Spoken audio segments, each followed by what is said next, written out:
আসসালামু আলাইকুম। জসপ্রীত বুমরা একজন জীবন্ত বিস্ময়। মানে এর চাইতেও বেটার হওয়া পসিবল কিনা সেটা অন্তত আমার জানা নাই। পৃথিবীর যে কোনো প্রান্তের তরুণ ক্রিকেটারদের ক্রিকেট শেখার জন্য হলেও জসপ্রীত বুমরার স্পেলগুলো দেখা খুব জরুরি। ঠিক এই মুহূর্তে আমার সামনে যে পিচ ম্যাপটা লক্ষ্য করে দেখছেন সেটা হচ্ছে জসপ্রীত বুমরার লাস্ট ওভারের 4টা এক্সিকিউটেড ইয়র্কারের পিচ ম্যাপ। খেয়াল করে দেখেন, the batters had nothing to do, they had no other option. আরেকটা খুব উল্লেখযোগ্য বিষয় সেটা হচ্ছে বাকি যে দুইটা বল, আমি তো 4টা বলের পিচ ম্যাপ দেখিয়েছি, বাকি দুইটা ball Jasprit Bumrah try to execute the yorkers but those ended up as low full tosses, এবং এই লো ফুল টসগুলো এত জোরের সঙ্গে ছিল the batters had actually nothing to do. আরেকটা খুব ইম্পর্টেন্ট বিষয় হচ্ছে ব্যাটাররা কিন্তু তাকে চার্জ করার চেষ্টাও করেন নাই, কারণ তারা ভয় পাচ্ছিলেন। You have built such kind of reputation that the batters dare to charge you.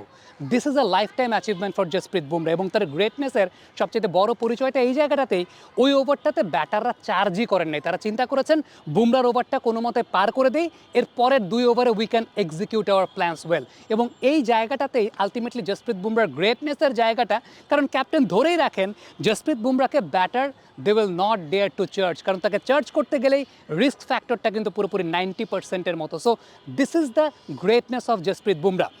3 নম্বর যে বলটা জেকব বেথেলকে করেছিলেন জসপ্রীত বুমরা, একটু ভালো মতো লক্ষ্য করে দেখবেন, ইট ওয়াজ অ্যান অফ কাটার। এবং Jasprit Bumrah he is very much prominent well bowling those of cutters R concern. এর আগে আপনি খেয়াল করে দেখবেন যে হ্যারি ব্রুককেও কিন্তু এরকম একটা অফ কাটারেই তিনি ডিসিভ করে আউট করেছেন, এবং Harry Brook had nothing to do, he was very much deceived by the slowness of the বল।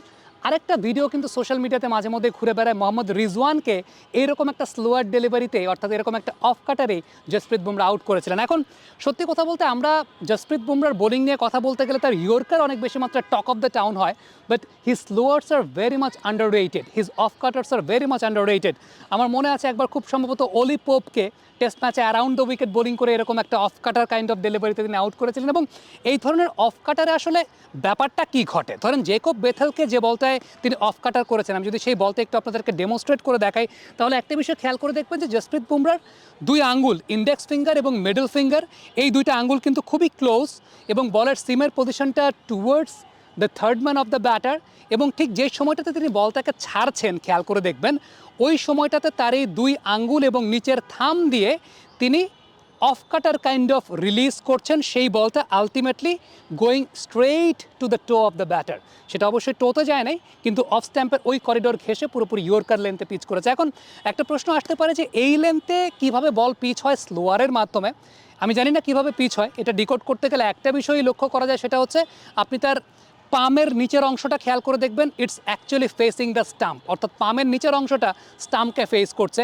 এখন এটা ছাড়া জসপ্রীত বুমরার এই রিস্ট স্ন্যাপিংটা এত স্ট্রং, সত্যি কথা বলতে আপনি অন্য কোনো বোলারের সঙ্গে ব্যাপারটাকে কম্পেয়ার করতে পারবেন না। এর আগে আপনি যদি চিন্তা করে দেখেন যে হ্যারি ব্রুককে যে বলতে আউট করেছেন, similar kind of grip position, similar kind of seam position, কিন্তু বলটাকে তিনি হোল্ড করে রেখেছেন আলটিমেটলি 2টা আঙ্গুল খুব কাছাকাছি অবস্থায় রেখে। এবং সবচেয়ে উল্লেখযোগ্য ব্যাপারটা হচ্ছে যে কেন জসপ্রীত বুমরার এই টাইপের স্লোয়ারে ব্যাটাররা আসলে ডিসিভড হন, তার পেছনে সবচেয়ে বড় কারণটা হচ্ছে আপনি একটু খেয়াল করে দেখবেন যে এর আগের দিন যেই পিচে খেলা হয়েছে কোনো পেস বোলার কিন্তু স্লোয়ার করে সাফল্য পায় নাই।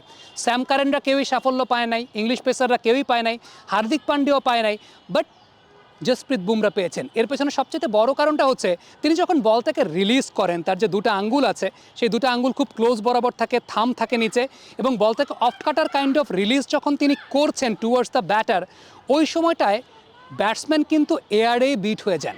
5+ স্টার রেটিং প্রাপ্ত দেশের সর্বোচ্চ বিদ্যুৎ সাশ্রয়ী ও eco friendly Walton AC. Walton air conditioner, smart comfort এখন নেক্সট লেভেলে। The batter is deceived in the air.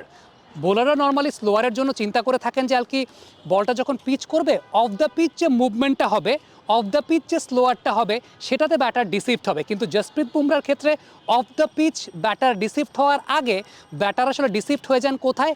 In the air, কারণ সে ডিসেপশনটা শুরু হয় এয়ার থেকেই। এর পেছনে সবচেয়ে বড় কারণটা হচ্ছে বুমরা যখন এই অফ কাটারটাকে যেভাবে তিনি রিলিজ করেন, বলটা কিন্তু সাইড স্পিন করার সঙ্গে সঙ্গে ওভার স্পিনও জেনারেট করতে থাকে, অর্থাৎ বলটা একই সঙ্গে বাতাসে সাইড স্পিনও জেনারেট করে, একই সঙ্গে আবার বলতে ওভার স্পিনও জেনারেট করে, অর্থাৎ একটা অনেকাংশে প্রজাপতির নাচনের মতো ব্যাপার ঘটে, যেটা ইন দ্য ইয়ার ব্যাটারকে অনেক বেশি মাত্রায় ডিসিভ করে ফেলে। নর্মালি ব্যাটাররা এক্সপেক্ট করেন যে একজন বোলার যখন ঠিক এই লেন্থে বলটাকে পিচ করছেন, সেই বলটা পিচ করার পরে দ্যাট উইল প্রডিউস ড্রিফট, এবং ওই ড্রিফটের জায়গাটায় ব্যাটার এক্সপেক্ট করেন। কিন্তু জসপ্রীত বুমরার ক্ষেত্রে যে বিষয়টা ঘটে সেটা হচ্ছে ওই বলটা যখন এয়ারে থাকে ওই সময়টাতেই বলটা এক ধরনের ড্রিফট প্রডিউস করতে থাকে এবং ব্যাটার কিন্তু অনেক বেশি মাত্রায় ডিসিভড হতে থাকেন, কারণ বলটা একই সঙ্গে সাইড স্পিন জেনারেট করে এবং একই সঙ্গে ওভার স্পিন জেনারেট করে। সো ব্যাটার ওই জায়গা থেকেই কনফিউজ থাকেন about the pace of the বল এবং ব্যাটার কিন্তু আলটিমেটলি দেখা যায় হ্যান্ডটাকে থ্রো করেই পরবর্তী সময়ে হ্যারি ব্রুক উইকেটটা দিয়েছেন। আমরা এর আগে মোহাম্মদ রিজওয়ানকে দেখেছি, তিনি কিন্তু ওই জায়গাটাতে উইকেটটা দিয়েছেন। So this is the beauty of Jasprit Bumrah. আরেকটা স্লোয়ার জসপ্রীত বুমরার আছে যেটা তিনি ব্যবহার করেন, সেটা হচ্ছে একটু শর্ট অফ দ্য লেন্থের চ্যানেলটাতে খুব হার্ডলি সারফেসে তিনি হিট করেন। এটা একটা স্লোয়ার ডেলিভারি, বাট খুবই হার্ডলি তিনি সারফেসে হিট করেন। এতে যে বিষয়টা ঘটে সেটা হচ্ছে it actually keeps the batter wait, অর্থাৎ ব্যাটারকে ওয়েট করতে বাধ্য করে। The batters are bound to wait because of the deception of the ball, অর্থাৎ বলটাকে হার্ডলি যখন শর্ট অফ দ্য লেন্থে তিনি পিচ করান, এরপরে খুব সহজে বলটা ব্যাটে আসে না বা খুব কাছাকাছি অঞ্চলে আসে না বা খুব প্রপার রিয়াকশন টাইমে আসে না। পৃথিবীতে এই টাইপের শর্ট বল আরেকজন করতে পারেন, তিনি হচ্ছেন মোস্তাফিজুর রহমান। অন্য কোনো একদিন সেই ব্যাপারটা নিয়ে আলোচনা করব। তবে Jasprit Bumrah he is very lethal, he is very accurate এবং সবচেয়ে বড় বিষয়টা হচ্ছে এই যে সেন্সটাকে ব্যবহার করা, ওই সেন্সটাকে ব্যবহার করে তিনি নিজে যে সমস্ত স্কিলকে রপ্ত করেছেন এবং সেই স্কিলের মাধ্যমে ব্যাটারকে যেভাবে তিনি ডিসিভড করেন, এই সব কিছু মিলিয়ে Jasprit Bumrah he is simply genius. এবং আমি জানি না এর চাইতেও বেটার হওয়া সম্ভব কিনা। আপনারা যদি মনে করে থাকেন যে এর চাইতেও বেটার কোনো বোলার হতে পারে, কমেন্ট বক্সে লিখে পাঠাবেন। Thank you.